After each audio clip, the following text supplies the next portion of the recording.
Persidangan perkara nomor 101 garis miring PU garis datar 22 Romawi garis miring 2024 dibuka dan persidangan dinyatakan terbuka untuk umum. Selamat siang, Assalamualaikum warahmatullahi wabarakatuh. Salam sejahtera untuk kita semua, salam, Om Swastiastu, Namo Buddhaya. Diperkenalkan untuk prinsipal dan kuasa hukum perkara 101. Assalamualaikum warahmatullahi wabarakatuh. Selamat siang Majelis Hakim Konstitusi. Waalaikumsalam. Perkenalkan, nama saya Nur Fauzi Ramadan selaku kuasa hukum dari perkara 101 garis miring PUU garis datar 22 Romawi garis miring 2024. Adapun pada kesempatan siang hari ini, alhamdulillah seluruh prinsipal dapat hadir di ruang persidangan. Di paling kanan yang mulia ada Bapak Hadar Nafis Gumai. Beliau merupakan Direktur Eksekutif dari Yayasan Jaringan Demokrasi dan Pemilu Berintegritas yang merupakan pemohon satu. Dan di sebelah kiri beliau ada Ibu Titinga Anggraini. Beliau merupakan warga negara Indonesia yang merupakan perseorangan sebagai pemohon dua. Adapun di sebelah kanan saya, ini sahabat saya, Ahmad Al-Farizi. Beliau merupakan kuasa hukum dan kami juga didampingi di sebelah kiri saya ini ada Sandi Yuda Pratama Hulu. Beliau merupakan kuasa hukum dalam perkara Aquo ini yang mulia. Demikian. Baik, terima kasih Nur Fauzi. Siap, sama-sama yang mulia. Baik, jadi sudah biasa beracara semua ini di MK, jadi agak meringankan tugas panel untuk menjelaskan hal-hal yang biasa disampaikan untuk para pemohon yang belum pernah beracara di MK. Nah, oleh karena itu langsung saja bahwa sidang hari ini adalah agendanya untuk penyampaian pokok-pokok permohonan dari para pemohon. Kemudian nanti ada respon dari hakim panel berkaitan dengan hal-hal yang mungkin perlu dilakukan perbaikan atau dilengkapi jika itu berkaitan dengan kelengkapan. Dan kami bertiga kebetulan ditunjuk sebagai hakim panel, yang mulia Prof. Guntur, saya Suhartoyo, dan yang mulia Bapak Arsul Sani. Sudah mencoba memahami apa sih sesungguhnya yang dimohonkan para pemohon dalam permohonan ini.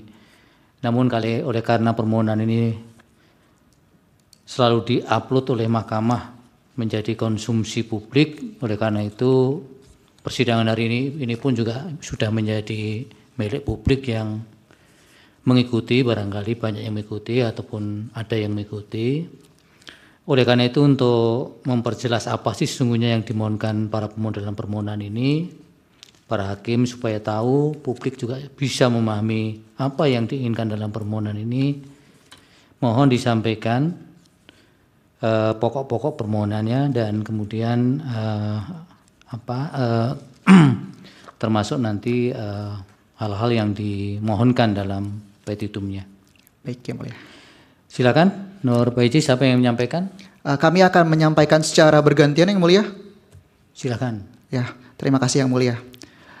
Izin yang mulia, pada intinya permohonan Aquo merupakan pengujian terhadap pasal 222 Undang-Undang Nomor 7 Tahun 2017 tentang Pemilu.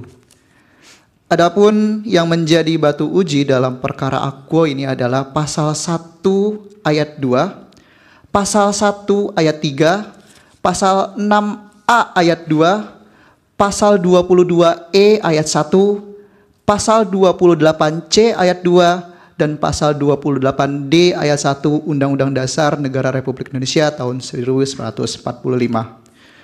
Mengenai identitas para pemohon dan kedudukan hukum, kami rasa ini dibacakan saja yang mulia.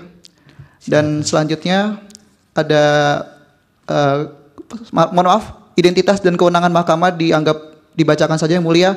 Dan mengenai kedudukan hukum, prinsipal akan menyampaikannya yang mulia. Silakan Mbak Titi Anggraini untuk menyampaikan.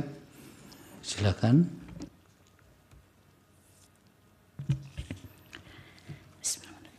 Terima kasih Yang Mulia Majelis Hakim Mahkamah Konstitusi. Kedudukan hukum atau legal standing. Yayasan Jaringan Demokrasi dan Pemilu Berintegritas atau NetGrid sebagai pemohon 1 dengan kualifikasi sebagai badan hukum. Pemohon 1 menggunakan dasar konstitusional pasal 28C ayat 2 Undang-Undang Dasar yang berbunyi setiap orang berhak untuk memajukan dirinya dalam memperjuangkan haknya secara kolektif untuk membangun masyarakat, bangsa, dan negaranya.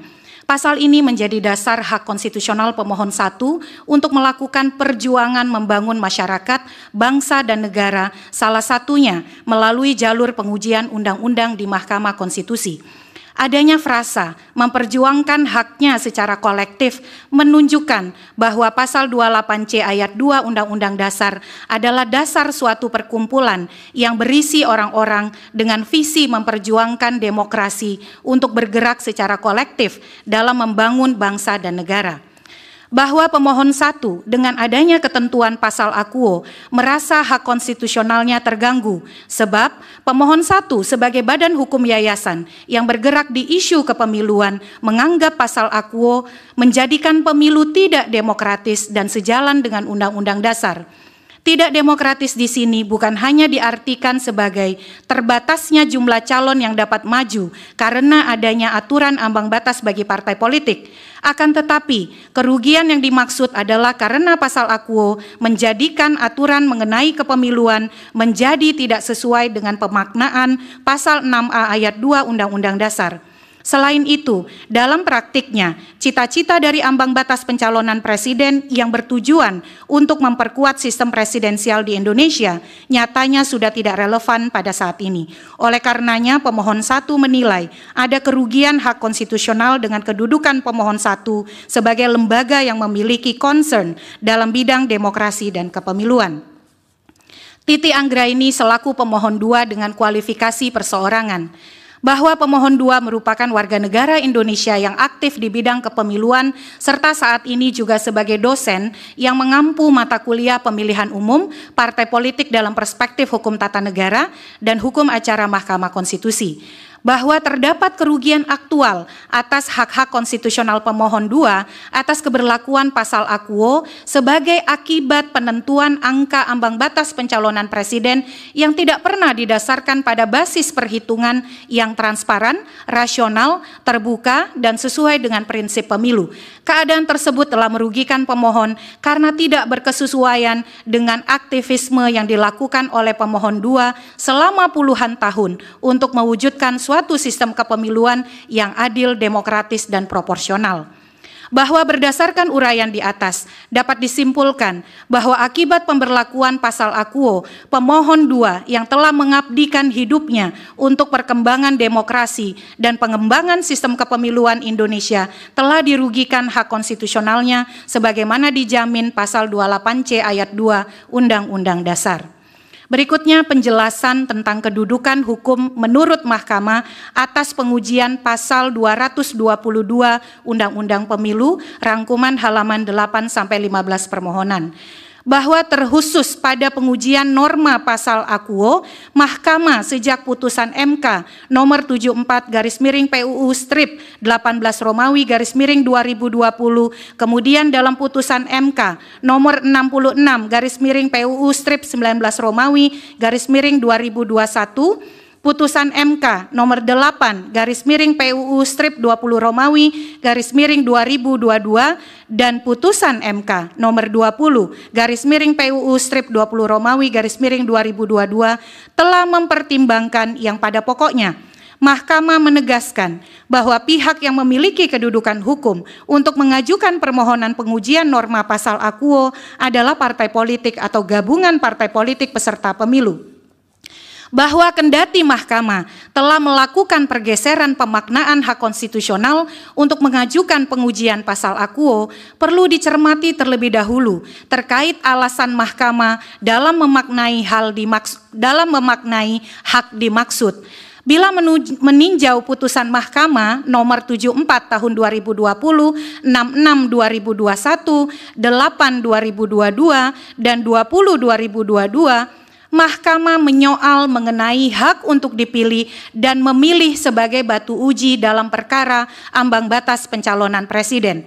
Maka, sehubungan kesimpulan itu, para pemohon sejatinya tetap memiliki kedudukan hukum dalam menguji konstitusionalitas pasal akuo, sebab terdapat perbedaan antara pergeseran pemaknaan hak konstitusional yang dibatasi oleh Mahkamah dalam putusan-putusan akuo dengan kedudukan hukum para pemohon dalam permohonan ini.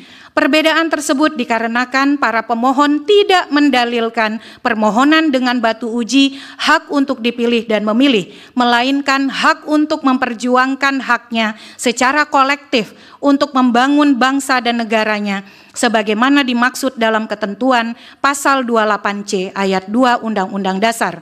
Bahwa putusan MK nomor 116 garis miring PUU strip 21 Romawi garis miring 2023 yang melakukan koreksi terhadap ambang batas parlemen atau parliamentary threshold pemilu anggota DPR pada akhirnya dapat diakomodir oleh Mahkamah. Jika diperbandingkan perkara ini dengan perkara nomor 116 akuo, maka akan didapati kesamaan baik secara adresat, rasionalitas pikiran maupun tujuan sebagaimana diuraikan berikut ini. Pertama, secara adresat. Kedua permohonan sama-sama menyoroti ketentuan yang tercantum dalam Undang-Undang Nomor 7 Tahun 2017 tentang Pemilihan Umum. Terlebih mengenai objek pengaturannya juga memiliki kesamaan karakteristik, yakni sama-sama membahas mengenai ambang batas dalam pemilu. Kedua, secara logika berpikir, kedua permohonan didasari adanya ketidaksetaraan kesempatan terhadap hak dipilih bagi warga negara, di mana hal tersebut merupakan bentuk refleksi atas pengimplementasian norma undang-undang dalam proses pemilu-pemilu sebelumnya. Ketiga, secara tujuan, kedua permohonan bertujuan untuk menciptakan keadaan demokratis dalam proses pemilihan umum. Untuk selanjutnya, Majelis Hakim yang mulia akan dilanjutkan penyampaian posita oleh para kuasa hukum dan petitum oleh pemohon 1. Terima kasih. Baik, silakan. Baik, yang mulia, terkait posita pertama mengenai penegasan bahwa permohonan ini tidak nebis in idem, kami dianggap dibacakan, itu ada di halaman 15 sampai halaman 28 yang mulia. Untuk intinya alasan utamanya ada di halaman 26 sampai 28. Jadi kami anggap dibacakan yang mulia. Masuk kepada posita bagian B tentang dasar metodologis permohonan akuo untuk pengujian pasal 222 UU Pemilu yang mulia. Kami menegaskan bahwa mengutip dari berbagai putusan Mahkamah Konstitusi, terdapat dua argumentasi utama mengapa parliamentary presidential nomination threshold atau ambang batas pencalonan presiden dibutuhkan di Indonesia.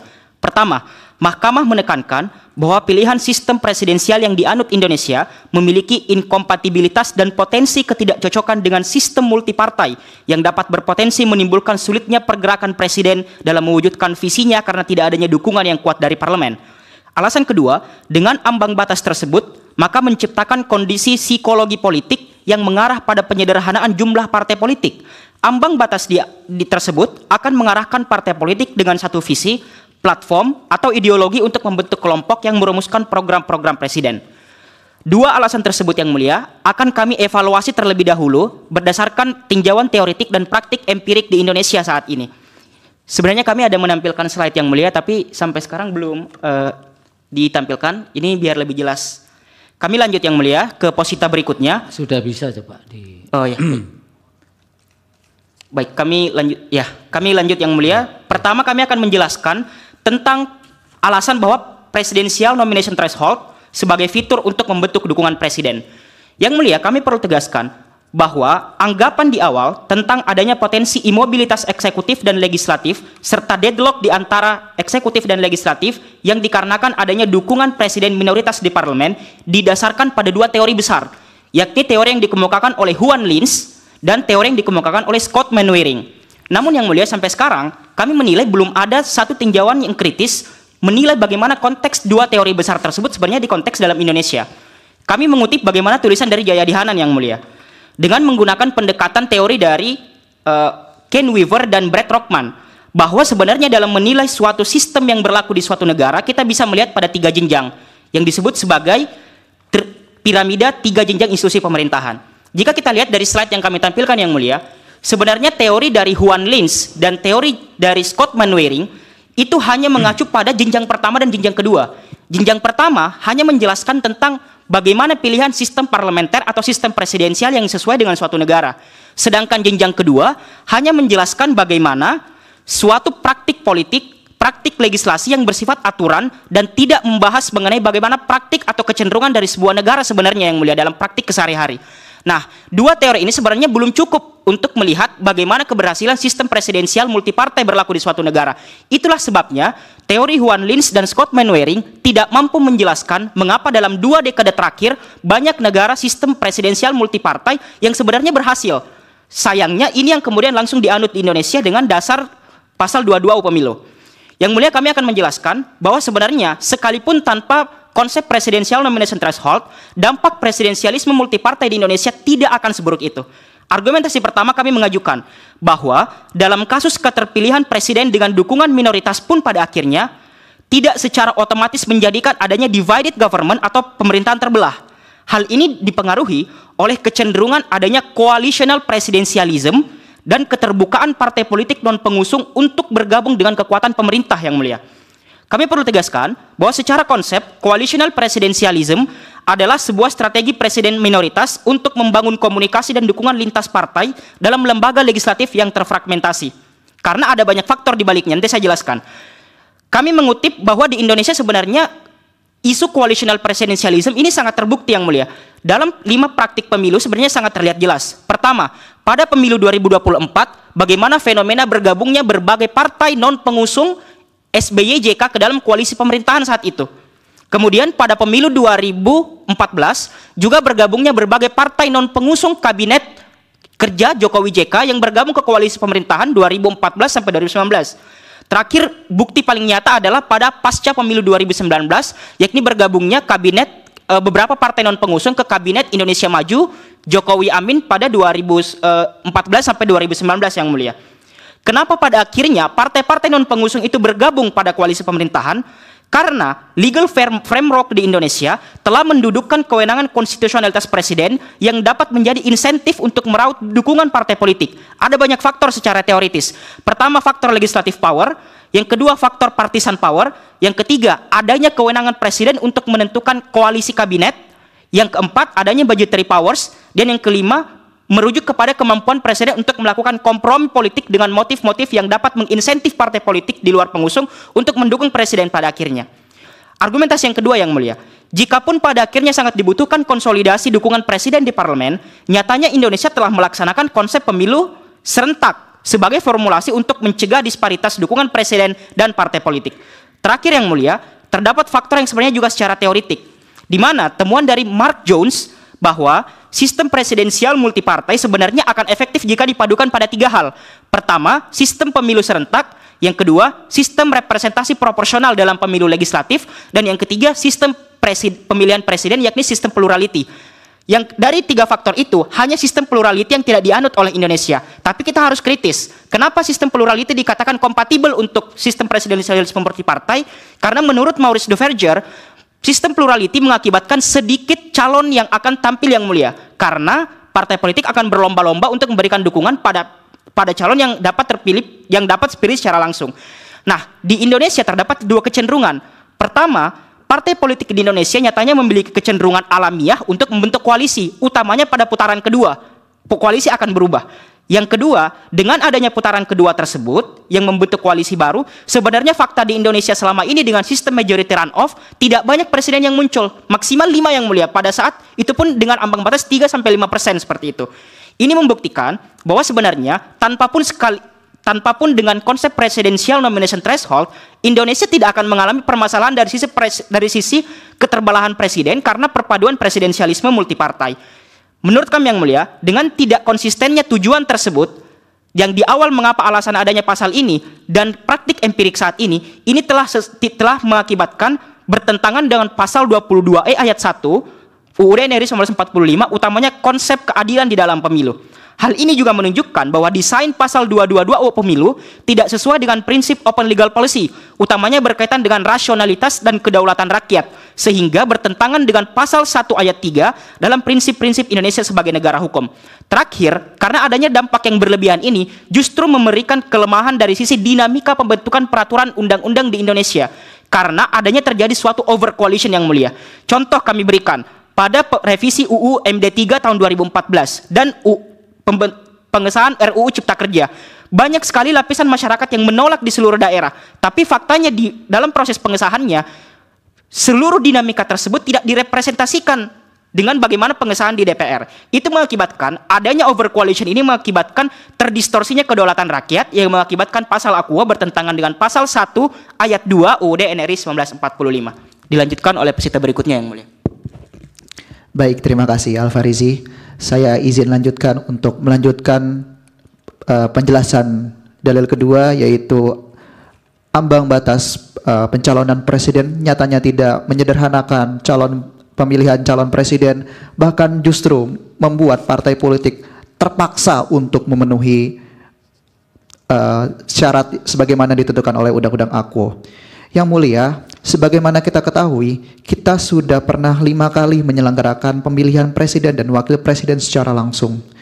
Dari 5 penyelenggaraan pemilihan presiden dan wakil presiden secara langsung tersebut, sudah ada 3 undang-undang yang dibentuk. Ketiga undang-undang tersebut menjelaskan atau mengatur mengenai ambang batas pemilihan calon presiden dan wakil presiden.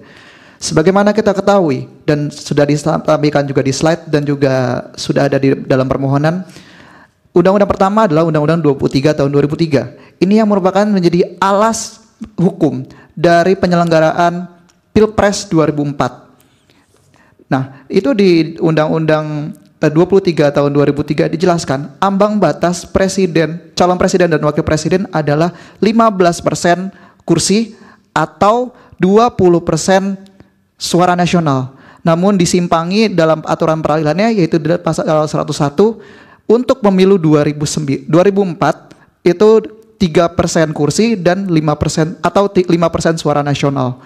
Yang mulia, dalam perkembangannya di tahun 2008 terbitlah Undang-Undang Nomor 42 tahun 2008 yang mengatur mengenai pemilihan presiden dan wakil presiden.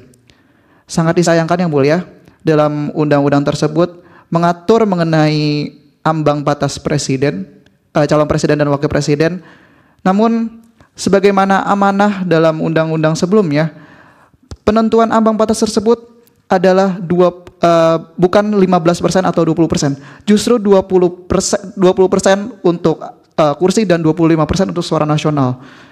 Ini kami setelah telusuri tidak ditemukan alasan yang ilmiah dan logis serta akademik. Tentu saja hal demikian merupakan suatu penyimpangan terhadap prinsip-prinsip pemilu yang berkelanjutan.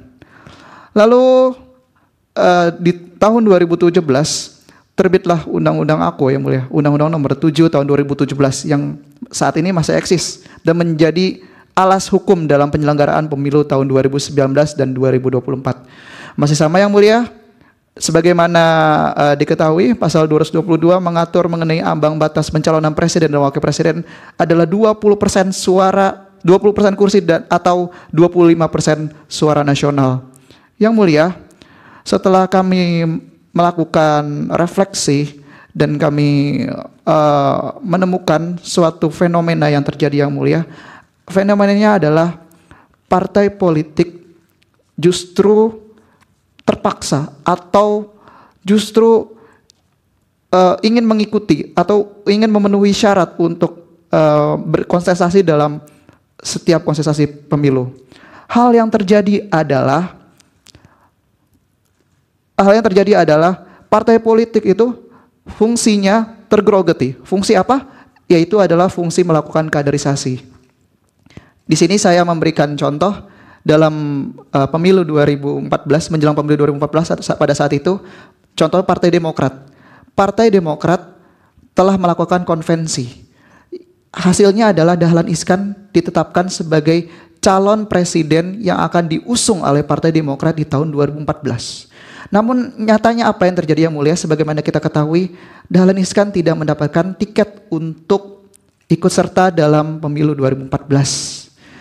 Dalam contoh yang sama di tahun 2019 Yang Mulia, Agus Harimurti Yudhoyono yang telah ditetapkan sebagai calon presiden dari Partai Demokrat justru alih-alih mendapatkan tiket, justru Partai Demokrat tidak mencalonkan sama sekali presiden atau wakil presiden di pemilu 2019 Yang Mulia.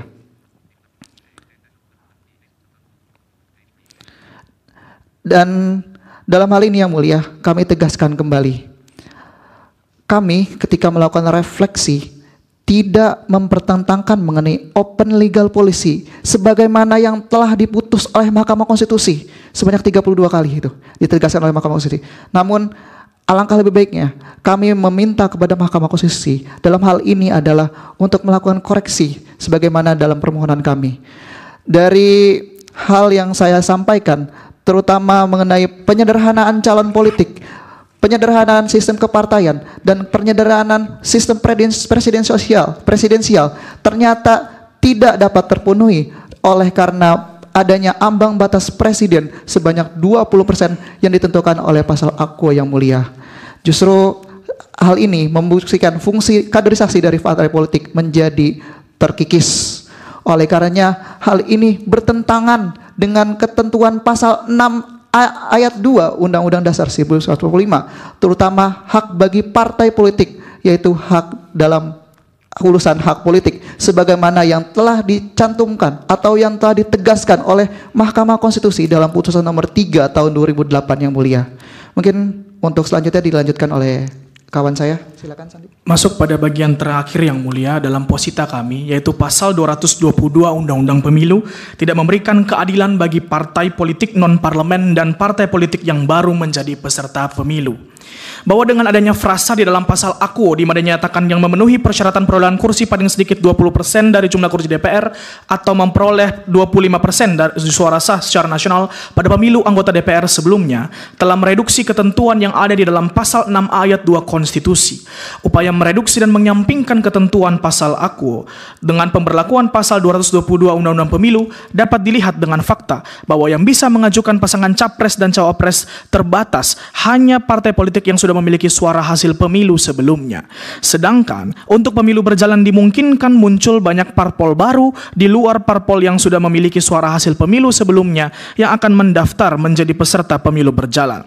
Bahwa bila melihat fakta dalam 2 kali pelaksanaan pemilu presiden dan wakil presiden pasca keberlakuan pasal 222 Undang-Undang Pemilu, yakni Pilpres 2019 dan 2024, dapat dilihat secara nyata bahwa partai politik yang tidak mendapatkan kursi di DPR maupun partai politik yang baru menjadi kontestan pada pemilu berjalan tidak dapat merasakan dampak signifikan bila mendukung pasangan capres dan cawapres. Hal tersebut lebih terasa dampaknya bagi partai politik baru yang menjadi kontestan pada pemilu. Sebab kendati pun partai-partai tersebut menyatakan dukungan kepada salah satu pasangan capres dan cawapres, partai baru tidak dimasukkan sebagai parpol pengusul capres dan cawapres dalam surat suara Pilpres maupun dokumen-dokumen terkait lainnya, sebagaimana di tahun 2019 ada 3 partai Yang Mulia, PSI, Perindo, dan Berkarya, serta di tahun 2024 ada Partai Umat dan Partai Gelora yang resmi mengusung pasangan capres-cawapres namun tidak sama sekali dimasukkan sebagai parpol pengusul capres-cawapres.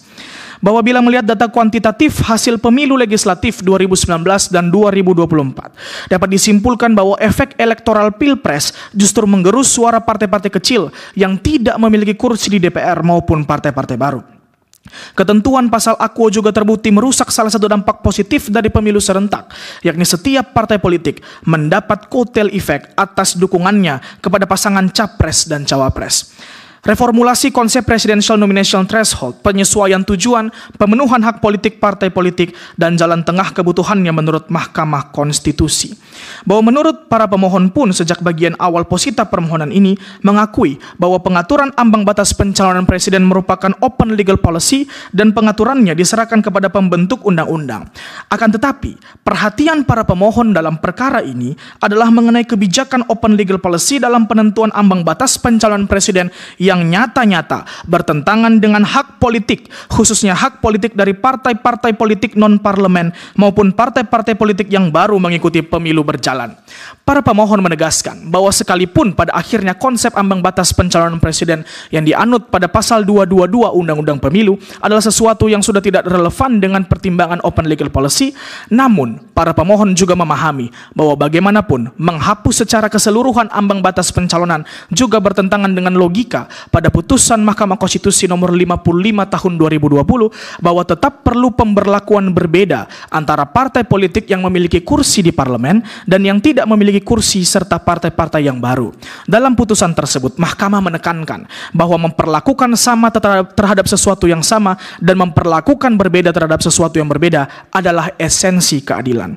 Pun berdasarkan pasal 6A ayat 2 Konstitusi, terdapat frasa diusulkan oleh partai politik atau gabungan partai politik, sehingga menurut para pemohon lebih tepat bila tafsiran ini mengantarkan pada kesimpulan bahwa frasa gabungan partai politik adalah lebih tepat bila dikenakan kepada partai politik yang tidak lolos ambang batas parlemen atau parliamentary threshold.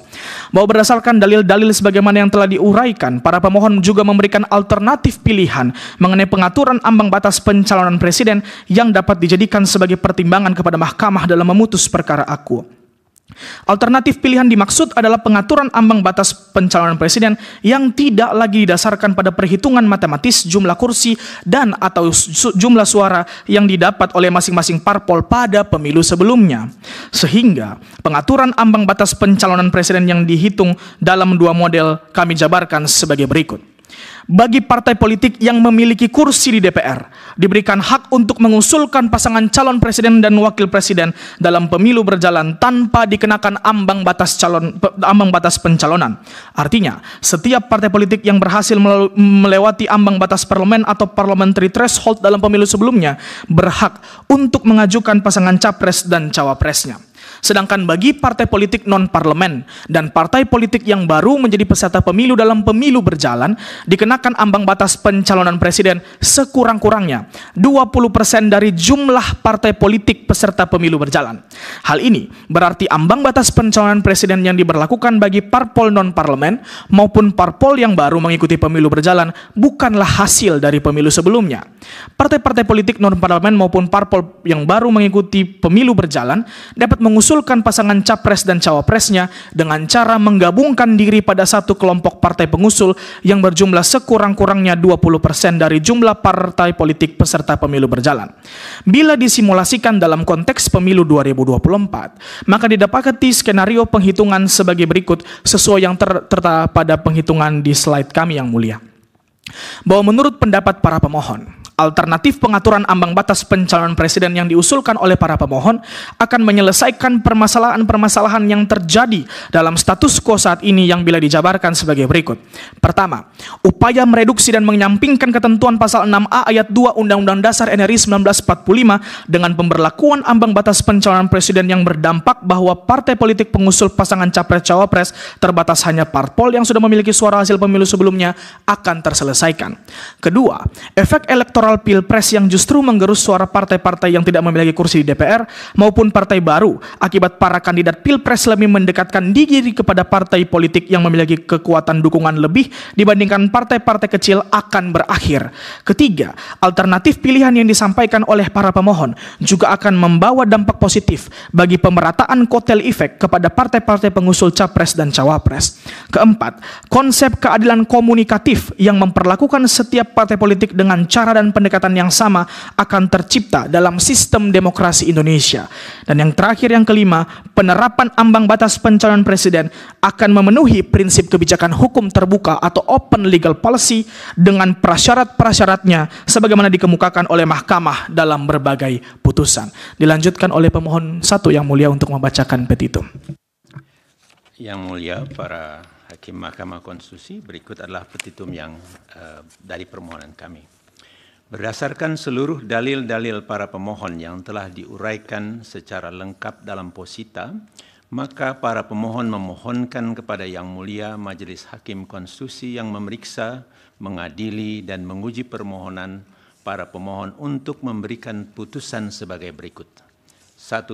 Mengabulkan permohonan para pemohon untuk seluruhnya. 2. menyatakan pasal 222 Undang-Undang Nomor 7 Tahun 2017 tentang Pemilihan Umum bertentangan dengan Undang-Undang Dasar Negara Republik Indonesia tahun 1945 dan tidak mempunyai kekuatan hukum mengikat untuk diberlakukan pada pemilu 2029 dan pemilu berikutnya sepanjang tidak dimaknai pasangan calon diusulkan oleh partai politik atau gabungan partai politik peserta pemilu yang memiliki kursi di DPR dan atau gabungan partai politik peserta pemilu yang tidak memiliki kursi di DPR yang jumlahnya paling sedikit 20% dari seluruh partai politik peserta pemilu anggota DPR. 3. Memerintahkan pemuatan putusan ini dalam Berita Negara Republik Indonesia sebagaimana mestinya. Atau 1. Mengabulkan permohonan para pemohon untuk seluruhnya. 2. Menyatakan pasal 222 Undang-Undang Nomor 7 Tahun 2017 tentang Pemilihan Umum adalah konstitusional bersyarat untuk diberlakukan pada pemilu 2029 dan pemilu berikutnya sepanjang telah dilakukan perubahan dengan ketentuan sebagai berikut. A. Pasangan calon diusulkan oleh partai politik dan atau gabungan partai politik peserta pemilu yang memiliki kursi di DPR, dan B. Pasangan calon diusulkan oleh gabungan partai politik peserta pemilu yang tidak memiliki kursi di DPR dengan ambang batas yang ditentukan oleh pembentuk undang-undang. 3. Memerintahkan pemuatan putusan ini dalam Berita Negara Republik Indonesia sebagaimana mestinya. Atau apabila Majelis Hakim Mahkamah Konstitusi mempunyai pendapat lain, mohon putusan yang seadil-adilnya ex aequo et bono demi kebaikan bangsa dan negara. Demikian para Majelis Hakim yang baik. Terima kasih. Selanjutnya penasihatan dari Yang Mulia Hakim Panel. Dipersilakan Yang Mulia Prof. Guntur untuk memulainya. Baik, terima kasih Yang Mulia Ketua Mahkamah Konstitusi Republik Indonesia sekaligus Ketua Panel, Yang Mulia Bapak Dr. Soehartoyo, dan izin Yang Mulia Bapak Dr. Arsul Sani untuk menyampaikan terlebih dahulu nasihat kepada para pemohon. Assalamualaikum warahmatullahi wabarakatuh, Pak Hadar Nafis Gumai dan Ibu Titi Anggraini dan para kuasa yang muda-muda ini, ganteng-ganteng semua ini. Ya, saya salut dengan kuasa-kuasa muda-muda ini. Yang pertama, ini para kuasanya ini tanda tangannya pakai tanda tangan digital ya, sepertinya. Kayak rapi banget gitu saya lihat ini. Izin Yang Mulia untuk hard copy ya? Tetap tanda tangan basah Yang Mulia, tapi untuk soft copy memang tanda tangan private ya. Benar Yang sepertinya Mulia. Ya. Siap. Saya hafal banget ini dari segi tarikannya nih rapi semua, halus gitu ya. Jadi ya, oke, saya kira cuma mengkonfirmasi saja. Saya pengen dari bawah ini ya Pak Hadar dan Bu Titi ya. Karena kalau ini sudah, saya pikir jam terbangnya semua udah tinggi semua. Sehingga kendati pun dari bawah, dari atas, dari tengah udah pasti udah connect gitu kan pembicaraannya gitu. Apalagi ini yang muda-muda ini siapa, Sandi Yuda Pratama Hulu ini, waktu perkaranya ini saya sempat ditanyakan oleh majelis, siapa pembimbing dosennya, Ibu Titi Anggraini. Nah sekarang Ibu Titi udah langsung bersama dengan Mas Sandi Yuda Pratama Hulu ini ya.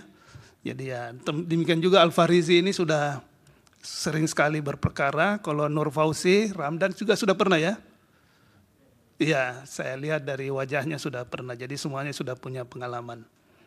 Jadi Bu Titi selaku dosennya tentu bangga dengan mahasiswa-mahasiswanya yang sudah langsung bisa mempraktekkan ilmunya dengan optimal gitu. Yang pertama, masuk ke substansi yang paling bawah. Mungkin ya catatannya enggak usahlah ya Bu Titi, atau ini kuasa ini demi kebaikan bangsa dan negara tadi yang dibacakan oleh Pak ya Hadar Nafis Gumai itu enggak perlulah, karena demi kebaikan bangsa dan negara ini kan putusan mahkamah itu irah-irahnya demi keadilan berdasarkan ketuhanan yang Maha Esa. Kalau sudah demi keadilan itu ya demi kebaikan juga itu sudah include semua di situ tuh. Jadi tidak perlu. Ini nanti ditafsirnya nanti ini karena tidak lazim nanti dikirain nanti ini agak nyentil-nyentil nih hakim nih. Padahal hakim itu memutus berdasarkan demi keadilan berdasarkan ketuhanan yang Maha Esa. Kemudian yang kedua, ya kaitannya dengan ini, ya ini kan membuat petitum alternatif ya, ada 2 jenis petitum. Tapi nanti tolong di exercise lagi ya, dengan menggunakan 2 petitum alternatif ini, itu bisa saja sah-sah saja dan biasanya justru kami juga menganjurkan untuk menggunakan petitum alternatif. Tetapi tentu harus diletakkan pada ya proporsinya yang sebenarnya. Saya pengen konfirmasi dulu, ini memang untuk petitum ini mau menghilangkan threshold-nya ya. Untuk yang punya kursi, yang memiliki kursi. Sepertinya kalau saya baca tadi ini sepertinya untuk yang partai politik yang yang sudah memiliki kursi itu tidak lagi menggunakan penghitungan dengan pendekatan threshold tadi. Izin menjawab Yang Mulia. Jadi dengan konfigurasi petitum kami akan ada 4 kondisi.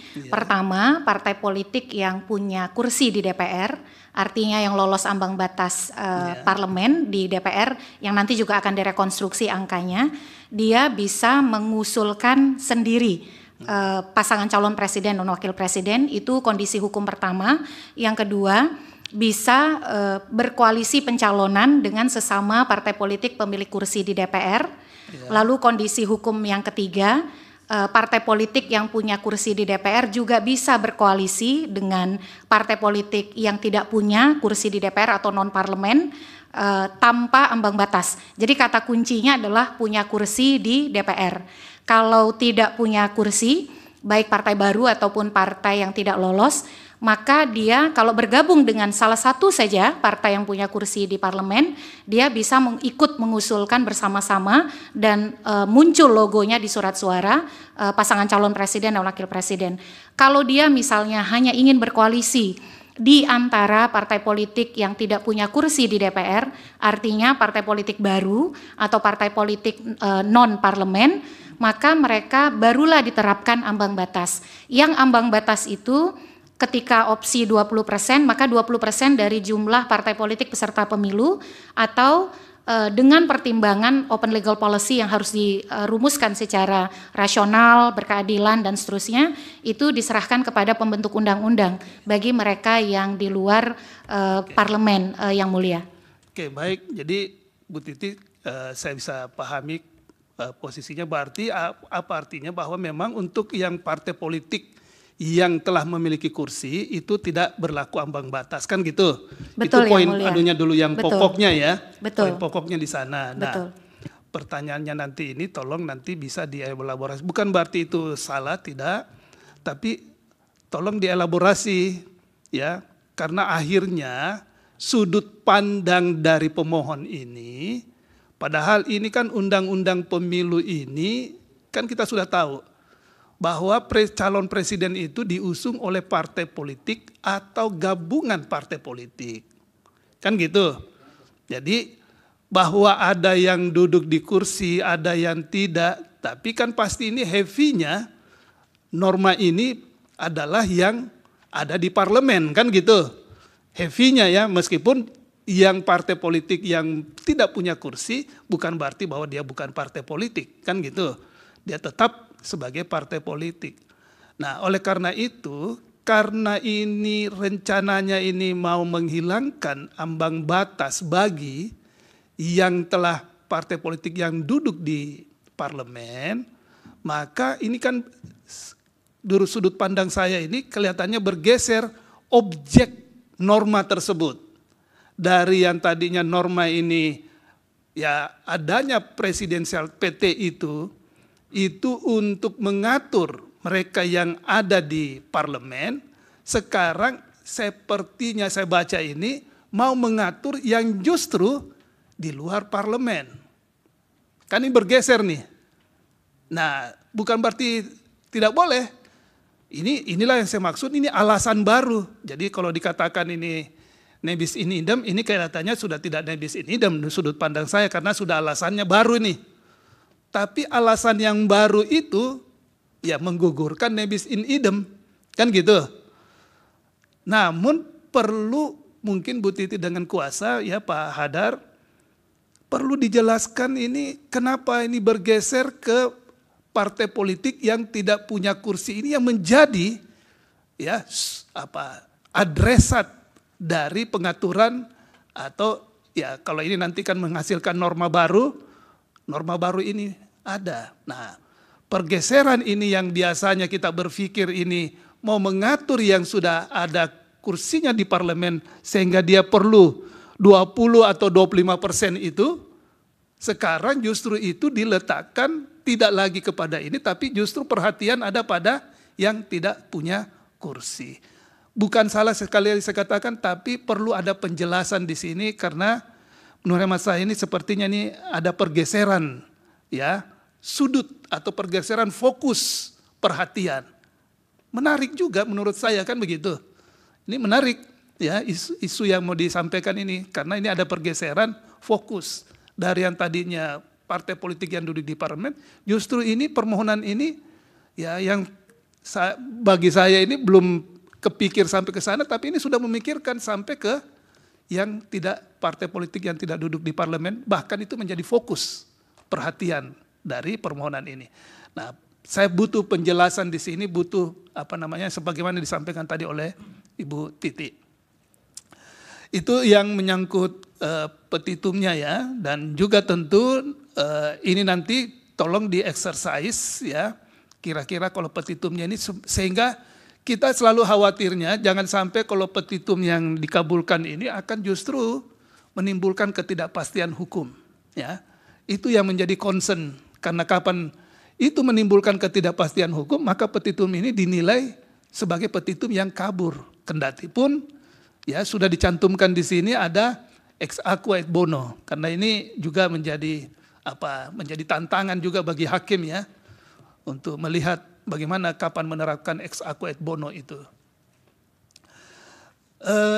Saya kira itu menyangkut petitumnya. Kemudian saya melangkah lagi ke positanya. Ya, di posita sebetulnya sudah banyak menggambarkan ya beberapa hal dan argumentasi. Cuma mungkin juga perlu dijelaskan ya Pak Hadar dan Bu Titi dan kuasa. Ini kan pasal ini ya kita sebut sebagai pasal yang keramat gitu ya. Karena 222 ini sudah 36 ya, 36 permohonan diuji. 32 kali sudah diputus, ada 4 yang ini ongoing proses ini. Yang sama dengan permohonannya Pak Hadar dan Bu Titi kali ini ada 4 bersamaan yang menguji pasal 222 ini. Ya, jadi lagi ongoing proses. Jadi saya mengatakannya ada 36 sebetulnya ya sampai hari ini. Karena ini berdasarkan data yang kami miliki.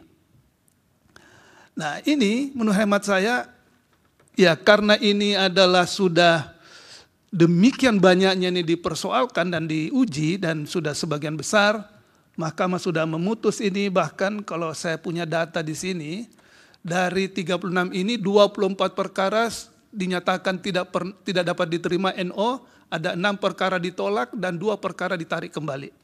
Nah, ini data yang kami ingin dan 4 sekarang ini dalam posisi ongoing proses gitu. Nah, untuk itu perlu juga ya tentu Bu Titi dan Pak Hadar menjelaskan juga, kendati pun sini sudah disinggung dikit, tapi ya, mungkin belum ini, ada nggak data-data yang bisa disampaikan dalam permohonan ini, bahwa yang menunjukkan justru di beberapa negara yang menerapkan presidensial threshold ini, tapi tidak signifikan, tidak inline dengan indeks ya demokrasinya gitu. Nah, sehingga tadi keinginan tadi menghilangkan threshold tadi ini mendapat ya dukungan argumentasi yang lebih baik lagi. bahwa ternyata ada beberapa negara yang menerapkan presidensial threshold, itu indeks demokrasinya kok tidak tinggi, tapi justru yang tidak menerapkan threshold itu justru tinggi. Nah, ini perlu juga digali dari sudut pandang itu. Apa artinya? Persoalan threshold bukan lagi menjadi faktor yang determinan terhadap ya indeks demokrasi suatu negara. Kan begitu adunya kita mau mengatakan. Apalagi inline dengan keinginan untuk menghilangkan threshold bagi partai politik yang yang telah memiliki kursi di parlemen. Itu perlu tambahan. Saya apresiasi gambaran adunya, tabel-tabelnya dan juga membedakan satu dengan yang lain. Itu saya lihat saya sangat terbantu dengan permohonan ini, ya membacanya karena cepat dengan tabel-tabel seperti itu. Jadi positanya itu catatan saya ya. Kemudian, nah ini menyangkut kedudukan hukum, ya. Jadi kalau menyangkut kedudukan hukum ini, menurut hemat saya, ini kadangkala menjadi pintu yang membuat kendati pun permohonan itu sudah bagus, demikian bagusnya, tapi karena kedudukan hukum pemohon ini tidak memiliki legal standing, maka ini menjadi buyar semuanya kan gitu jadinya. Nah, Pak Hadar dan Ibu Titi dan para kuasa. Nah, ini tolong diperhatikan betul ya, karena ini kan pasal tentang yang berkaitan dengan pengajuan calon presiden. Kalau konstitusi kita itu kan menyatakan ya presiden itu, wakil presiden diajukan oleh partai politik atau gabungan partai politik ya. Nah, makanya banyak permohonan yang 32 yang sudah diputus itu berakhir dengan NO, tidak punya legal standing. Nah, ini tolong kuasa ini harus berpikir kenceng nih, ya menjelaskan secara ini nih supaya ini tidak berakhir dengan tidak punya legal standing sebagaimana permohonan serupa. Karena ya bonggolnya nih pokoknya ini bahwa yang bisa mengajukan mengajukan presiden itu norma itu adalah presiden dan calon presiden. Partai politik atau gabungan partai politik. Nah, dalam kaitan ini tentu pemohon satu Pak Hadar ya. Nah, tolong dipertajam lagi ya kaitannya. Ya, kalau hanya mengatakan bahwa ini punya concern, ya semuanya kita pasti punya concern. Semua orang punya concern. Ya, tetapi bagaimana membuktikan itu bahwa itu memang selama ini ya yayasan ya yang Pak Hadar ini itu memang ada bukti-bukti konkret setidaknya, sehingga kalau tidak itu nanti LS-nya, legal standing-nya itu faktual, ya setidaknya potensial kan gitu. Ini harus dipertajam ya dalam perbaikan nanti. Demikian juga Ibu Titi Anggraini.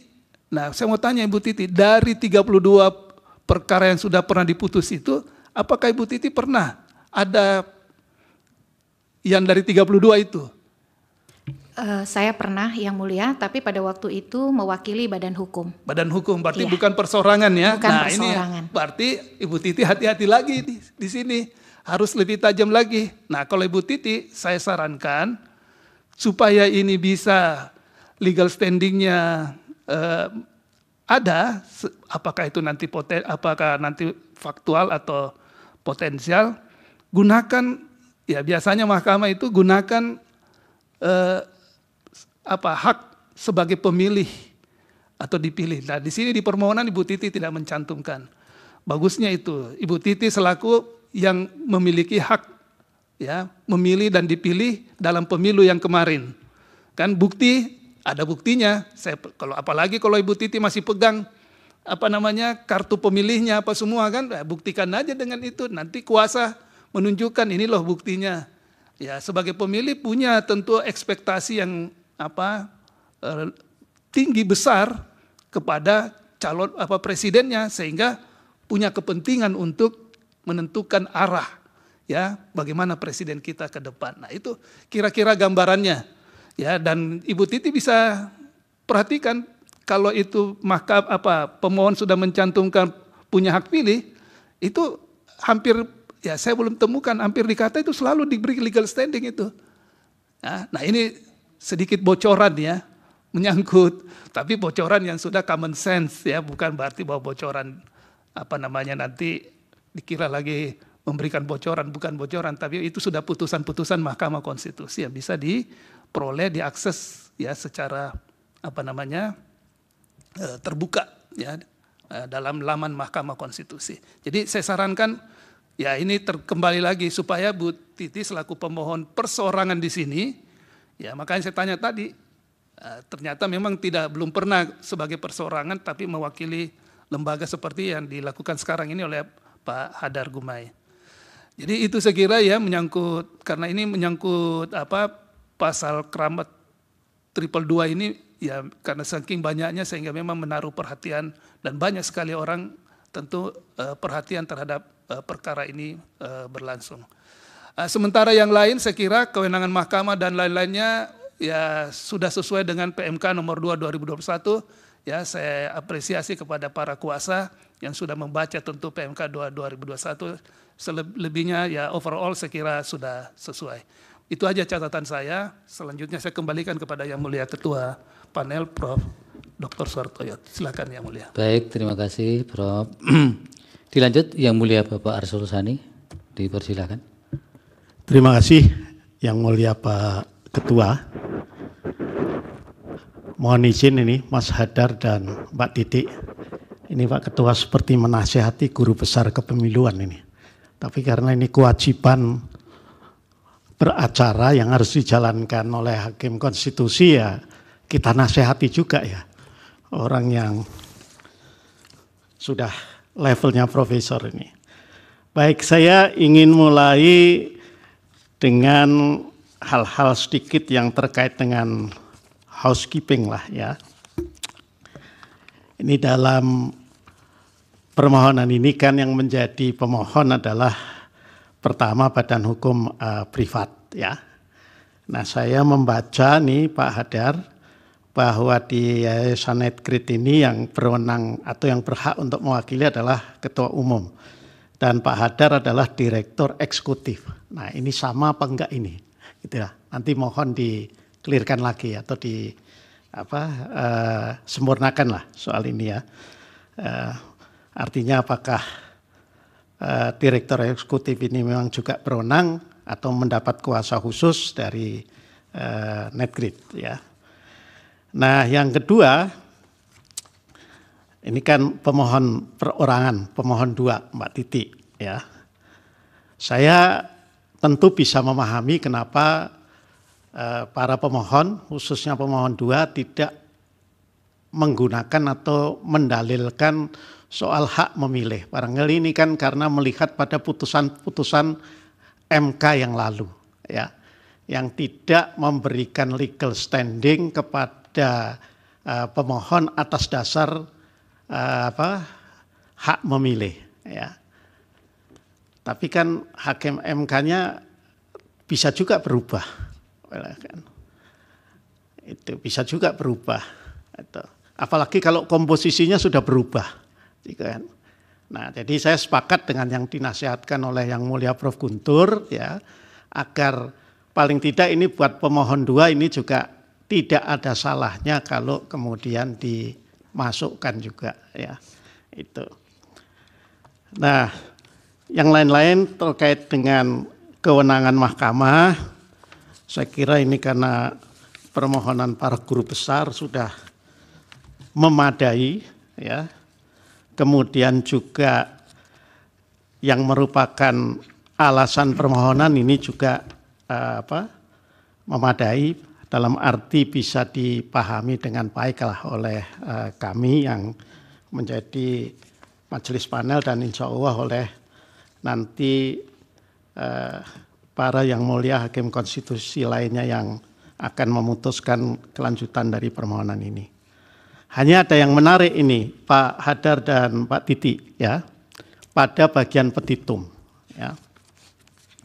Kan tentu kita ingin, kalau kita ingin menyelesaikan soal presidensial threshold ini, kemudian apapun putusannya tidak menimbulkan ketidakadilan yang baru bagi partai politik, ya terutama yang ada di luar parlemen, ya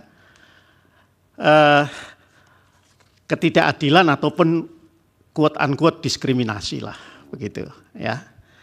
Nah, saya menjadi tertarik dengan apa yang menjadi petitum yang disusun secara alternatif ya. Pertama, seperti yang tadi sudah disampaikan oleh Yang Mulia Prof. Guntur, bahwa permohonan ini ingin memberikan hak bagi partai yang ada di parlemen berapapun jumlah kursinya untuk bisa mencalonkan sendiri. Ya. Artinya bagi partai yang ada di parlemen itu kan minimal 4%. Ya, terlepas berapapun kursinya. Pokoknya asal 4% ya masuklah dia. Meskipun bisa jadi dengan 4% itu kursi bisa 6 atau 10 biji lah. Gitu ya, begitu. Nah,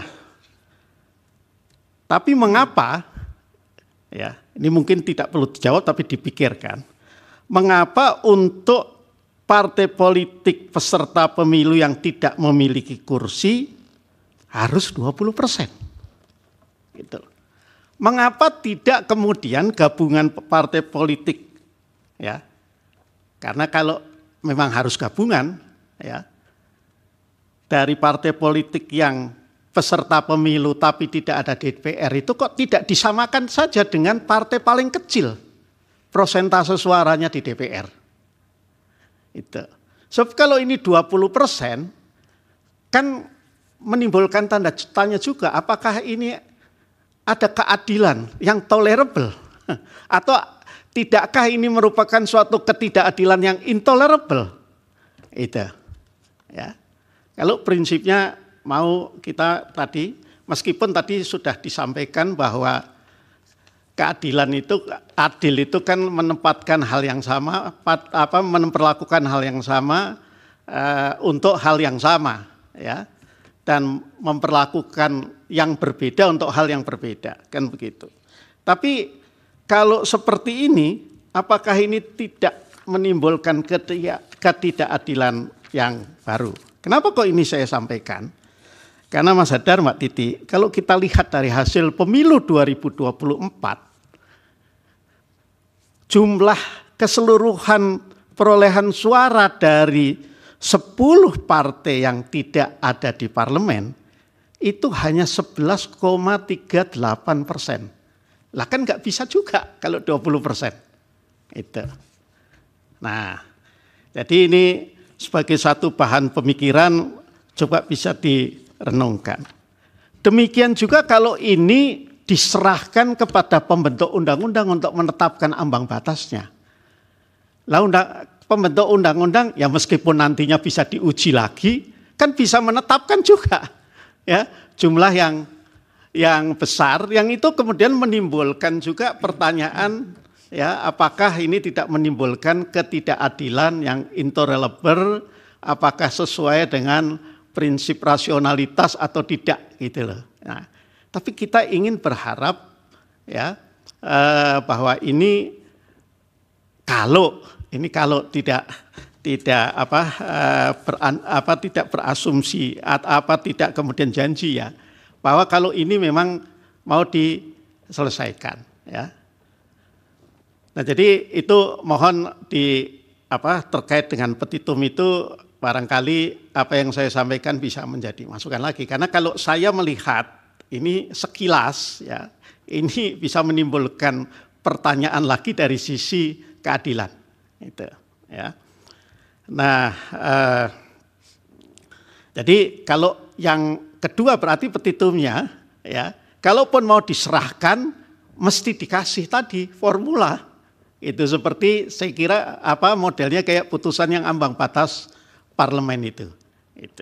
Ya, karena kalau hanya diserahkan gelondongan kepada pembentuk undang-undang, kita ngasih cek kosong juga ini kepada pembentuk undang-undang. Itu. Nah, jadi itu yang pokok dari saya. Nah, nanti boleh juga ini untuk para kuasa hukum yang istimewa saya kira, dan saya kira bukan hanya di permohonan ini, di permohonan yang lain yang tadi disampaikan oleh Yang Mulia Prof. Guntur, yang ongoing trial ini kan dengan perkara ini ada 4, ya. Ini juga yang satu lagi seingat saya itu juga berpijak bahwa soal ambang batas Pilpres ini merupakan juga open legal policy. Tetapi yang ada sekarang ini didalilkan melanggar prinsip moralitas politik, rasionalitas, kedaulatan rakyat, dan ketidakadilan yang intolerable. Nah ini silahkan tadi, makanya kita mau melihat juga tadi yang disampaikan oleh Prof. Guntur, di negara lain itu seperti apa sih gitu ya. Kalau di permohonan yang lain juga didalilkan bahwa di negara yang tidak ada ambang batasnya itu indeks demokrasinya cenderung lebih baik. Gitu. Saya kira itu Pak Ketua, tidak banyak karena ini permohonan para profesor. Sekali lagi terima kasih. Baik. Mohon izin Yang Mulia merespon Yang Mulia Arsul. Kami ingin menjelaskan sebenarnya formulanya ada Yang Mulia. Jadi di dalam permohonan kami sebagaimana tadi ditampilkan di slide, ambang batas yang ditawarkan 20% itu dimaknai 20%-nya bukan dari kursi atau suara, tapi 20% dikali dengan total jumlah partai politik peserta pemilu. Jadi kalau 20% dikalikan 2024 sebagai ilustrasi ada 18, itu hasilnya 3,6. Kalau di keterwakilan perempuan wajib pembulatan ke atas. Kalau untuk ambang batas pencalonan presiden karena memberikan calon yang mestinya inklusif, maka tawarannya pembulatan ke bawah saja Yang Mulia. Jadi 3,6 dibulatkan menjadi 3. Tapi itu hanya untuk partai politik yang non parlemen. Jadi kalau kemarin itu kan masuk parlemen. Ini bukan 20% suara ya? Bukan Yang Mulia. Oke. Ya. Oke. Jadi kalau kemarin Yang Mulia kami simulasi 8 partai masuk ke DPR, kan dari 18 partai 10 tidak masuk. Maka berarti kalau 3 sebagai ambang batas untuk mengusung di antara mereka saja yang non parlemen, bisa terbentuk 3 koalisi pencalonan yang terdiri dari partai-partai non parlemen Yang Mulia. Terima kasih Yang Mulia. Barangkali nanti diperjelas lagi aja di ini ya. Baik Yang Mulia. Baik, terima kasih Yang Mulia. Itu ya, jadi beberapa atau banyak penasihatan dari para Yang Mulia, Ibu Titi dan Pak Hadar serta kuasa hukum.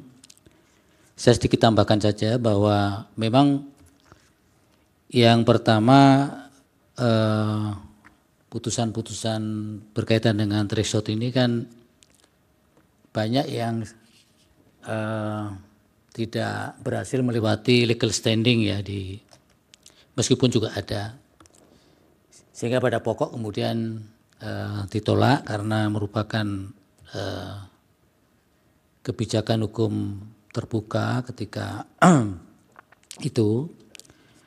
Nah, oleh karena itu betul kami sepakat dengan para hakim sebelumnya, para Yang Mulia tadi, supaya diperkuat tentang legal standing ini.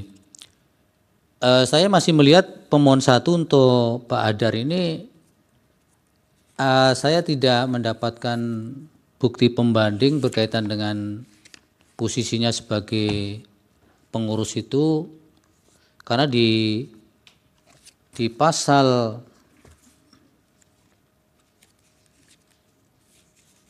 pasal 13 sebagai pengurus itu seorang ketua ini bisa memang ketua ini hanya salah satu komponen dari unsur pengurus, karena sekurang-kurangnya seorang ketua, seorang sekretaris, dan seorang bendahara. Nah artinya kan 3 unsur ini harus terpenuhi sekurang-kurangnya. Tapi ketika kemudian melihat pasal 16 di akte pendirian atau di ayat di angka 5-nya bahwa pengurus berhak mewakili yayasan di dalam dan di luar pengadilan dan seterusnya. Rinciannya adalah termasuk meminjam, mendirikan suatu usaha baru, tapi pintu masuknya adalah bisa mewakili kepentingan organisasi baik di dalam maupun di luar pengadilan. Nah, kalau komponen pengurus ini kita kembalikan ke syarat kepengurusan itu adalah di pasal 13, sehingga untuk mewakili ke luar maupun di dalam pengadilan diperlukan sekurang-kurangnya unsur-unsur pengurus tadi. Nah ini bagaimana nanti harus bisa dipenuhi ataukah kalaupun tetap Pak Hadar sendiri, bagaimana menarasikan dalam penguatan argumentasi legal standing itu untuk pemohon 1. Ataukah bisa pengurus yang lain kemudian memberikan kuasa kepada Pak Hadar? Itu pilihan-pilihan yang bisa direfleksikan barangkali. Nah kemudian untuk Bu Titi mungkin tidak ada salahnya juga mengakomodir apa yang dinasihatkan oleh para hakim tadi, yang mulia tadi. Ya tidak hanya sekedar sebagai ada kepedulian di kepemiluan, tapi juga tidak hanya sebagai calon yang akan memproyeksikan diri sebagai calon presiden atau wakil presiden, tapi juga sebagai pemilih maupun itu mungkin juga dalam perspektif hari ini mungkin bisa berbeda loh, karena memang di putusan-putusan EK sebelumnya juga untuk pemilih ini juga sepertinya belum mendapat tempat yang presisi untuk diberi legal standing ya. Tapi bisa jadi kan sebagaimana disampaikan yang mulia Pak Arsul tadi, yang mulia Pak Guntur, bisa jadi penilaian itu bisa dinamis dan kemudian ada living constitution berkaitan dengan penilaian legal standing itu. Itu tolong nanti dielaborasi saja, toh menginsert sebagai pemilih saya kira bukan sesuatu yang sulit untuk melapis itu. Kemudian memang dalam pokok permohonan Bu Titi dan Pak Hadar ini PR besarnya adalah bagaimana menggeser pendirian MK berkaitan dengan open legal policy itu. Meskipun tadi juga sudah disampaikan sih bagian-bagian pokoknya, tapi tetap PR besarnya adalah itu karena MK selama ini kekeh dengan berpendirian bahwa berkaitan dengan threshold ini adalah open legal policy. Kemudian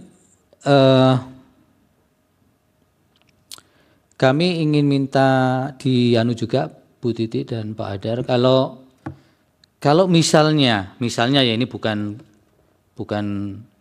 ini akan diakomodir permohonan ini, bukan berarti seperti itu, tapi misalnya itu bisa ditampung keinginan para pemohon ini, coba mahkamah diberi semacam ilustrasi atau skema bagaimana ya supaya dampak banyaknya calon itu kemudian bisa di draft, kemudian bisa dieliminir di pintu terakhir, tapi juga tidak mengurangi kualitas.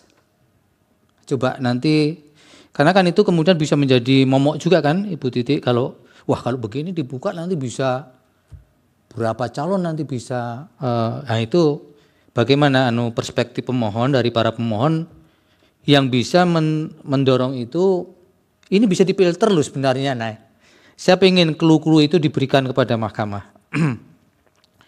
Nah, kemudian berkaitan dengan petitum saya juga masih tertarik begini Bu Titi dan Pak Hadar. Ini kan di permohonan yang petitum kedua atau kedua alternatif kedua ini kan antara yang huruf A dan B ini kan satu kesatuan nih, kumulatif jadinya.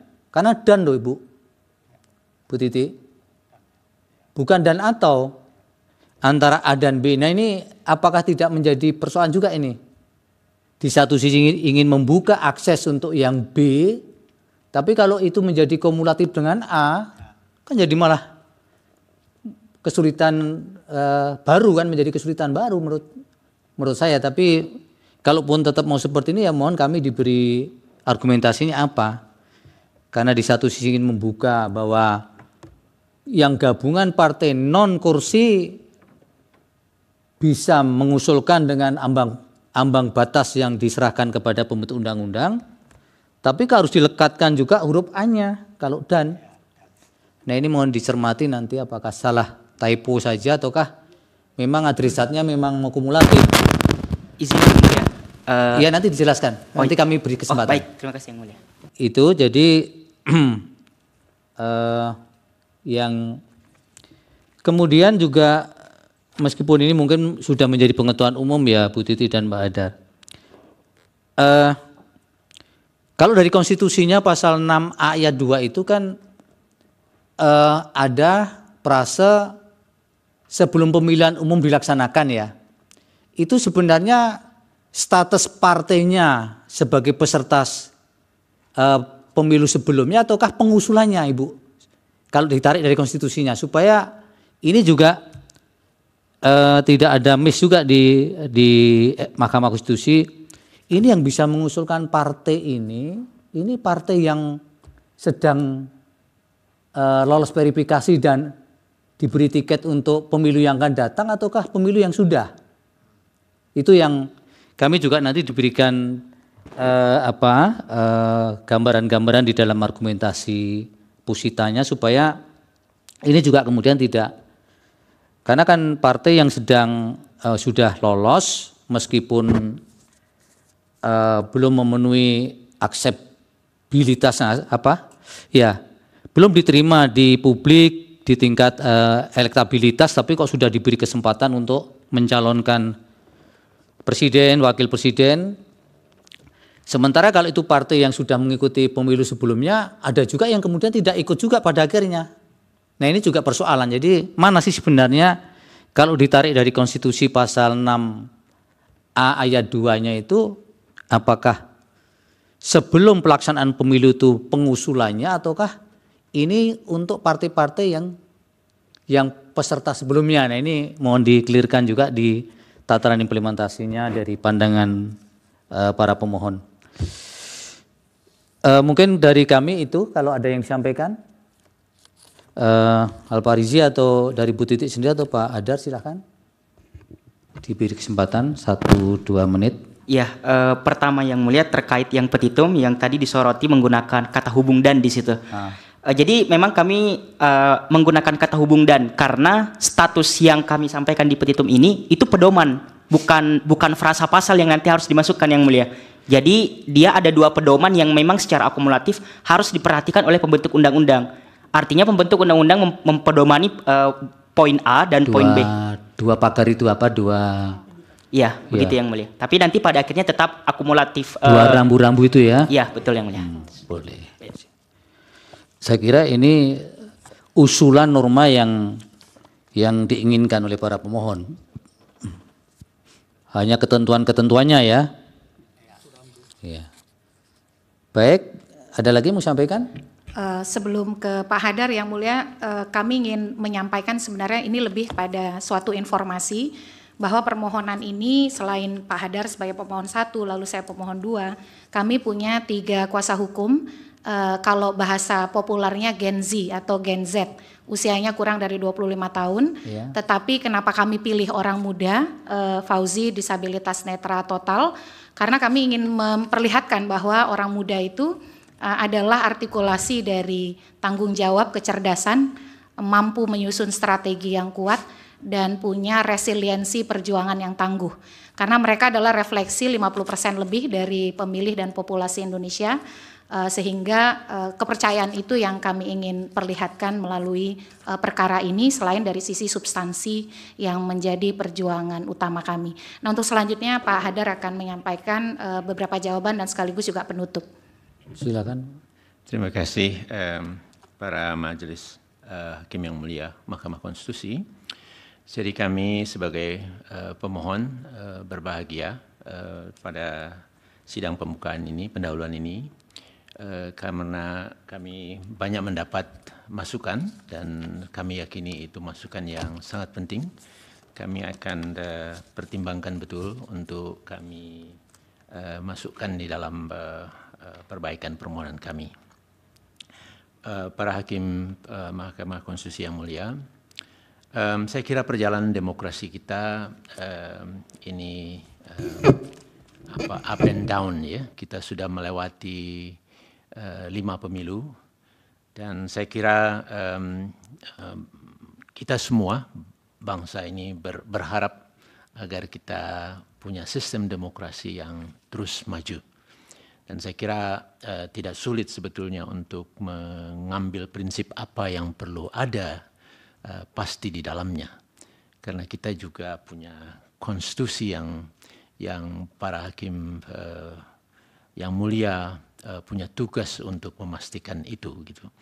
Nah, oleh karena itu kami sangat berharap bahwa kita akan punya satu pemilu yang adil, satu sistem demokrasi yang adil sesuai konstitusi kita. Dan saya kira konstitusi juga sudah sangat jelas menunjukkan bahwa sistem kita itu sebetulnya harus inklusif dan artinya terbuka. Jadi kalau pada poin terakhir Pak Ketua Mahkamah Konstitusi Pak Suhartoyo tadi mengangkat juga tentang peserta pemilu, itu peserta yang mana begitu ya. Nah, saya kira itu poin penting, kami punya tugas untuk memastikannya dan mudah-mudahan kami bisa mampu menyampaikan. Tetapi secara selintas saja, karena ini betul-betul kami sudah coba perjuangkan sebetulnya, karena beberapa saya sendiri sudah pernah ikut juga di perkara sebelumnya. Ya istilah sederhananya itu ya kepentok begitu ya Pak. Pasal yang keramat istilah yang mulia Pak Guntur Hamzah, saya kira itu istilah yang terlalu menakutkan gitu ya. Tetapi saya yakin betul kita punya living constitution dan kita semua punya hakim yang punya pemikiran besar jauh ya mendalam terhadap pentingnya sistem kita ini. Nah, oleh karena itu kami sangat berharap para pemohon untuk bisa punya sistem yang terbuka dan itu adalah peserta pemilu. Jadi kemudian bahwa ada yang dibedakan di dalamnya nanti yang di sini di dalam petitum kami yang kedua misalnya alternatif serahkan kepada pembuat undang-undang begitu. Tetapi itulah yang sebetulnya tetap ada pembedanya. Namun demikian mereka seharusnya punya kesempatan yang dijamin oleh konstitusi untuk bisa juga mengajukan para calon. Dan kita warga bangsa pemilih itu memang sudah seharusnya punya banyak pilihan di dalam pemilu kita begitu. Saya kira itu poin terakhir dari kami para pemohon. Sekali lagi kami mengucapkan terima kasih atas sidang pendahuluan ini dan mudah-mudahan kita semua bisa lancar ke depan menjalankannya. Demikian para hakim yang mulia. Baik, terima kasih. Ya, silakan. Terima kasih Pak Hadar. Ya. Memang pasal 222 ini pasal keramat. Tapi buat saya bukan pasal angker. Ya, berarti kita punya harapan ya, semangat ya. Baik, terima kasih Baik, Pak Arsil. Ya silakan. Jadi ini minta tolong nanti tambahan penjelasan nanti diperbaikan dikit kaitannya dengan tadi Ibu Titi yang menyampaikan bahwa angka 20% itu bukanlah 20% yang dimaksudkan dalam suara kursi ya. Karena kalau kursi 20%, kalau suara 25%, bukan itu. Nah, oleh karena bukan itu, justru saya pengen ini penjelasan, ini 20 ini diambil dari mana nih? Angka ini, kenapa enggak 15%, kenapa enggak 30%? Nah, ini perlu ada penjelasan juga terkait itu. Karena kalau ambil 20, bagi saya sih ya sudah ada angkanya. Atau 25 sudah ada angkanya, tapi kalau bukan itu, ini ngambilnya dari mana nih? Nah, ini kan perlu ada penjelasan ya, Bu Titi ya. Kuasa ya, itu tambahan sedikit. Baik. Terima kasih. Baik, Yang Mulia. Nanti ditambah Bu Titi dan Pak Hadar. Ya. Termasuk tadi yang sudah disinggung Bu Titi juga sedikit saya jadi teringat. Bagaimana kalau itu kemudian direpresentasikan oleh antara yang punya kursi dan tidak tadi. Katanya Bu Titi sampaikan tadi boleh direpresentasi oleh dua yang baik yang partai punya kursi di parlemen maupun yang tidak kan. Nah, bagaimana kalau itu diusung oleh kombinasi itu? Apakah juga berlaku yang non apa berlaku yang usulan Ibu 20% dari jumlah partai itu? Ini kan jadi agak berbeda juga ketika itu ada gabungan dari yang punya dan yang tidak punya itu. Mohon menjelaskan sedikit saja Yang Mulia. Kalau di dalam konstruksi permohonan kami, jadi 20% itu hanya untuk yang tidak punya suara. kursi Ya. ataupun peserta partai politik baru. Ya. Kalau mereka memang tidak mau bergabung dengan partai parlemen karena dianggap ingin memberikan citra berbeda atau kemudian pilihan alternatif sebagai koalisi alternatif bagi publik. Jadi kalau mereka hanya bergabung di antara mereka saja, kalau boleh saya contohkan di 2024 ada 10 partai yang tidak masuk parlemen begitu sebagai peserta, mohon maaf, di 2024 ada 9 partai yang punya kursi di parlemen. 9 partai yang punya kursi di parlemen ini kalau di Pilpres 2024 maka 9-9-nya punya tiket. Jadi kalau mereka ingin sendiri untuk mengusung dipersilakan. Walaupun tadi Al-Farizi sudah menjelaskan kultur politik kita ternyata tidak seperti itu. Ada kecenderungan untuk merapat ke dalam kutub begitu. Nah, kalau yang di luar partai, di luar parlemen yang mulia, jadi yang tadi ya, yang 18 partai berarti tinggal 9. Kalau yang 9 ini merasa kami tidak mau dilekati oleh image partai parlemen, kami ingin di antara kami saja, maka 20% dikali 18 tetap hitungannya 18 jumlah partai politik peserta pemilu dapat angka 3,6, pembulatannya ke bawah karena bukan keterwakilan perempuan. 3. Jadi mendapatkan 3 yang mulia. Jadi kalau 9 ini bisa dapat 3, berarti ada 3 pasangan calon yang bisa diusung oleh hanya partai politik yang baru atau yang tidak punya kursi di parlemen. Ya, kalau parlemen dan non parlemen tidak berlaku ambang batas yang mulia. Jadi parlemen itu tiket. Oke, parlemen tiket. Betul. Nanti kalau ada partai non parlemen gabung ke parlemen, kalau dia tak pakai ambang batas tapi statusnya sama-sama pengusung. Iya, betul. Karena kan kalau sama-sama yang pengusung. sekarang kan pengusung dan pendukung, betul, kan betul, begitu. Betul. Jadi gitu di ya? permohonan kami yang mulia ada ilustrasi ketika mereka bergabung, misalnya sebut saja satu partai punya kursi di parlemen, lalu ada satu partai non parlemen, mereka berdua bergabung, berdua saja sudah bisa dapat tiket, dan dua-dua gambar partai harus ada di surat suara. Karena kenapa kami membuat pola itu, selama ini boleh menjadi pendukung tapi tidak ada insentif di dalam tampilnya gambar partai di surat suara yang mulia. Iya, yang gabungan tadi Ibu yang belum ada di petitum, apakah perlu dipetitumkan atau tidak?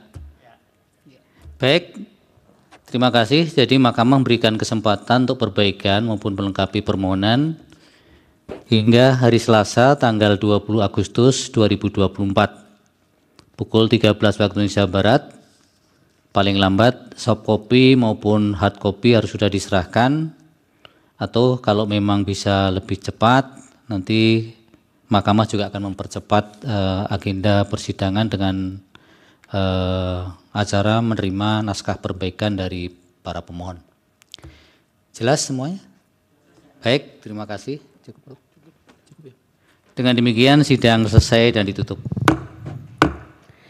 Hadirin dimohon berdiri. Yang Mulia Majelis Hakim Konstitusi meninggalkan ruang persidangan.